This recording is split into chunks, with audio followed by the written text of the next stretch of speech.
하나님 감사합니다. 오늘 이 아침에 계속되는 창세기 말씀 묵상을 통해서 하나님의 언약 성취와 은혜, 우리에게 그리스도라는 위대한 선물을 주신 그 사랑과 은혜, 십자가를 더욱 생각하게 하시니 감사를 드립니다. 오늘도 깊이 말씀 묵상하고 기도하며 하나님의 은혜를 체험하게 하시고 경험하게 하시고 하나님을 온전히 높이게 하시고 하나님의 은혜와 섭리를 믿으며 우리 영혼에 정말로 고요하고 위대한 평안함이 임하며 오늘도 하나님 앞에 영광 돌리게 하시고 힘과 확신으로 오늘 하루를 살 수 있도록 은혜를 베풀어 주시옵소서. 살아계신 예수 그리스도 이름으로 기도합니다. 아멘. 오늘은 창세기 47장 묵상입니다. 오늘의 핵심 성구는 창세기 47장 27절입니다. 이스라엘 족속이 애굽 고센 땅에 거주하며 거기서 생업을 얻어 생육하고 번성하였더라. 아멘. 먼저 말씀을 요약해 보겠습니다. 1절에서 12절은 요셉의 가족이 고센 땅에 정착함입니다. 요셉은 바로에게 아버지 야곱과 형제들이 가나안에서 왔다고 보고하고 고센 땅에서 거주하도록 허락을 받습니다. 바로는 요셉의 형제들 중에 능력 있는 형제를 애굽의 가축을 관리하게 합니다. 애굽은 가축을 키우고 관리하는 사람, 그 직업을 전시했습니다. 사회적으로 낮게 평가되었습니다. 다른 사람과 경쟁할 필요 없이 조용하게 고요하게 하나님 원하시는 제사, 하나님께 예배드리는 그런 삶을 안전하게 할 수 있었습니다. 두 번째 13절에서 26절입니다. 기근 속에서의 애굽 백성의 생존입니다. 기근이 심해지자 백성들은 돈, 가축, 땅, 몸까지 바치며 생존을 위해 곡식을 얻습니다. 요셉은 바로를 위해 토지법을 제정하며 수익의 5분의 1을 바로에게 바치게 했습니다. 요셉의 토지법 제정은 애굽 백성과 바로의 생존과 경제적 안정을 동시에 도모한 지혜로운 능력이었습니다. 이것은 하나님이 주신 지혜죠. 우리가 기도한다라는 것은 단순한 효과를 위한 것만은 아닙니다. 기도 속에서 하나님이 우리의 마음과 시각을 변화시킵니다. 상황을 바꾸는 응답도 있지만 상황 바꾸는 응답보다 하나님이 먼저 우리에게 마음을 바꾸고 지혜를 바꾸고 영원한 유익을 주는 것이 기도입니다. 그래서 기도의 효과를 단순하게 생각하면 안 됩니다. 기도 속에서 있는 것이 중요한 것입니다. 5분의 1을 바치고도 잘 살았습니다. 생존, 안정적인 삶을 누릴 수 있었습니다. 이것이 하나님의 지혜입니다. 은혜로 이루어진 결과입니다. 여러분에게도 이 축복 있길 바랍니다. 27절에서 31절은 야곱의 유언과 하나님께 경배입니다. 야곱은 애굽에서 17년간 거주하며 생육하고 번성합니다. 죽음을 앞두고 요셉에게 자신을 조상의 묘지에 장사하도록 부탁하며 하나님께 경배합니다.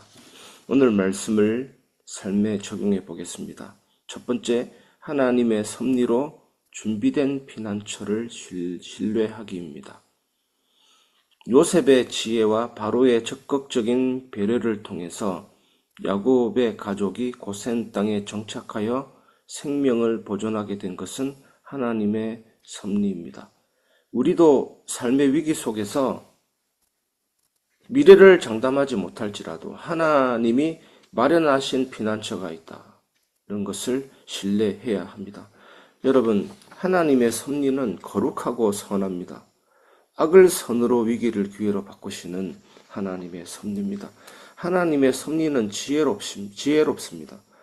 창조주로서 완벽한 섭리, 지혜로운 섭리이면서 하나님은 계획을 세우신 후에 중단하지 않습니다.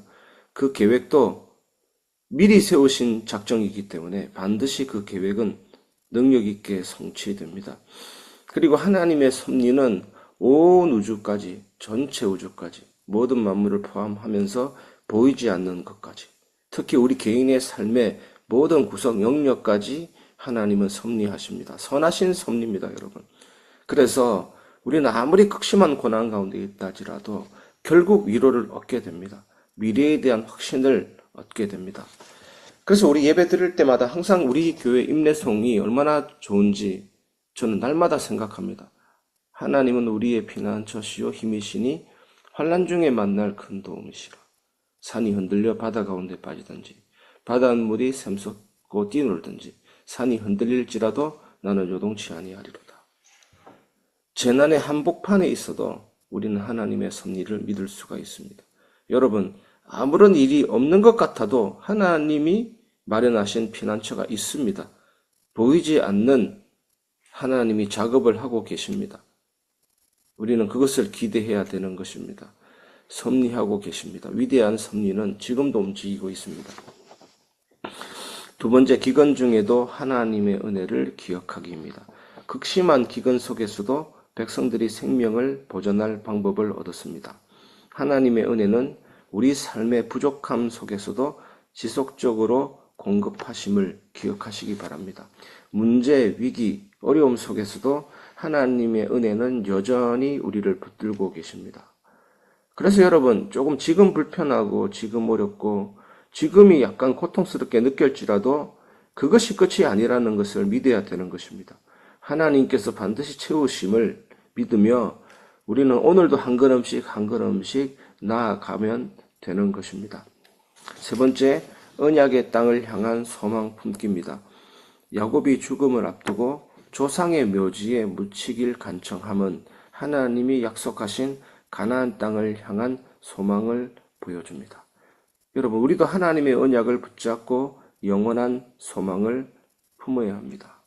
후손들에게 메시아의 약속의 성취를 바라보게 하는 신앙 유산이죠.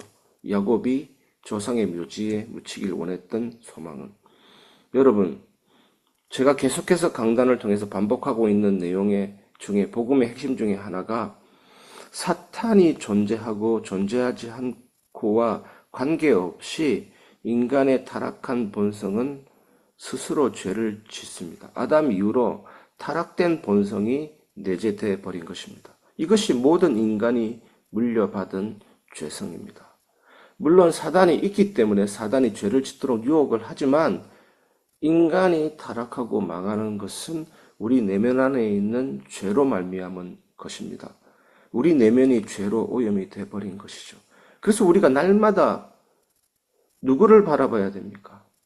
조상의 묘지에 안치되기를 원하는 야곱의 소망은 오늘 우리 삶에 어떻게 적용돼야 됩니까? 십자가에서 우리 죄를 사하시고 용서하시고 무한한 은혜와 사랑을 베풀어 주신 그 십자가를 바라봐야 됩니다. 그 그리스도를 바라보아야 됩니다. 이 땅에서 십자가를 바라보다가 이제는 영원한 안식처 하나님 나라에 들어간다라는 소망, 그 영원한 안식이 오늘 내 삶에 실현되도록 기도해야 되는 것입니다.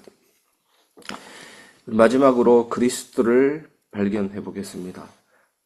예수님은 참된 중보자라는 내용이 오늘 본문에 나옵니다. 야곱이 바로를 축복하며 경배한 모습은 그리스도께서 왕 중의 왕이시다. 왕 중의 왕으로 오셔서 모든 민족을 축복하시면서 하나님께 온전한 예배를 드리시는 모습을 예표한다라고 볼 수 있습니다. 예수님은 모든 백성을 하나님께 인도하시는 참된 중보자이십니다. 여러분, 예배가 뭡니까? 주전자를 높이 들수록 주전자에서 물을 따를 때 그 쏟아지는 물줄기는 강하게 되는 것입니다. 우리가 하나님을 높일 때, 하나님을 경배할 때 쏟아지는 은혜는 크게 되는 것입니다. 은혜를 크게 받기 위해서 하나님을 높이는 것은 아닙니다. 하나님을 높이는 것이 예배입니다. 그래서 우리는 영원이라는 무대에 서서 유일한 예배 대상이신 하나님을 경배하고 높이는 것입니다. 예배는 감동을 받거나 축복받기 위해서 드리는 시간이 아닙니다. 예배는 하나님의 말씀을 내게 각인시키기 위해서 드리는 시간이 아닙니다. 그거는 인본주의적인 시도입니다. 내가 뭘 하기 위해서 드리는 게 예배가 아니에요. 하나님을 높이는 겁니다. 하나님을 경배하는 겁니다. 그때 하나님의 말씀이 내게 적용이 되고 내게 은혜로 임하게 됩니다. 하지만 말씀 때문에 은혜 받기 위해서 감동받기 위해서 예배 드린 거 아닙니다. 예배는 오직 하나님을 높이는 데 있습니다. 온전한 예배가 되기를 기도하시길 바랍니다. 그리고 예배는 설교가 중요하긴 하지만 설교 한편이 예배는 아닙니다. 기원이 있고 그리고 사도신경 고백도 있고 신앙 고백이 중요하거든요. 그 다음에 시편 낭독, 교동문 이것은 초대교회 때부터 전성되어 내려오는 가장 예배의 핵심입니다. 그리고 성령에 감동받은 설교자가 하나님의 말씀을 정확하게 풀어서 전달하는 것이 예배입니다. 그리고 예물 드리는 것, 헌금 드리는 것 이것은 예배의 가장 중요한 부분입니다. 구약시대에 희생제사 드리고 제물 드리고 아주 뿌리 있는 예배의 한 부분이죠.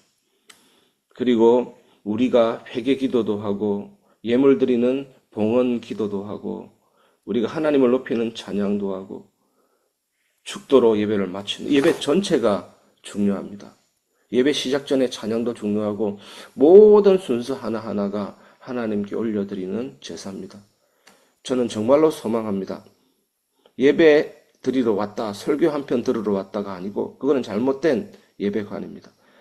우리의 예배 전체가 하나님 앞에 거룩한 제물이 될 수 있도록 예배 참여하는 여러분도 신령과 진정으로 예배할 수 있도록 그래서 예배를 위해 기도해야 됩니다. 우리 교회가 예배가 살아있을 때 그 다음에 하나님은 구원받는 자들을 날마다 더하게 하시고 성도의 풍성한 교제도 넘치게 하시고 더욱더 회개와 믿음과 성장과 부흥의 역사가 일어나게 됩니다. 오늘 이 예배가 얼마나 귀중한지 예배가 그리워지게 되고 사모하게 되고 예배 순서 하나하나가 정말로 하나님께 제물이 되도록 기도하시기 바랍니다. 저는 최근에 예배 드릴 때 성경 봉독도 가장 귀중한 예배의 한 부분이거든요. 또 레위지파 찬양대가 찬양하는 것 그야말로 예배의 가장 중요한 부분입니다. 순서 하나하나가 우리에게 생명이 됩니다. 우리 모두가 그런 간절한 예배의 열망으로 하나님 앞에 온전히 영광 돌려지는 예배가 될 수 있도록 기도하시면서 참된 중보자 되신 그리스도를 높이는 여러분 되시기를 주님의 이름으로 축원합니다.